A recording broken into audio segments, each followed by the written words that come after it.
जिल्हा पुरवठा अधिकारी निघाला लाचखोर, 25,000 घेताना रंगेहात पकडला।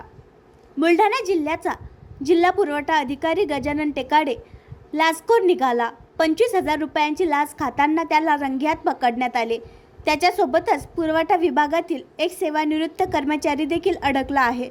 जिल्हा पुरवठा अधिकारी कार्यालयातच लाचलुचपत प्रतिबंधक विभागाने ही कारवाई केली आहे। या प्रकरणाची पुढील कारवाई सध्या सुरू असून थोड्या वेळात सविस्तर वृत्त देण्यात येईल।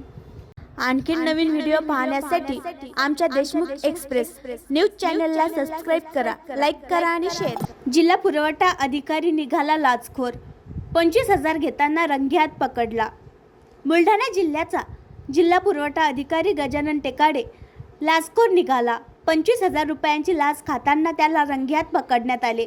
त्याच्यासोबतच पुरवठा विभागातील एक सेवानिवृत्त कर्मचारी देखील अडकला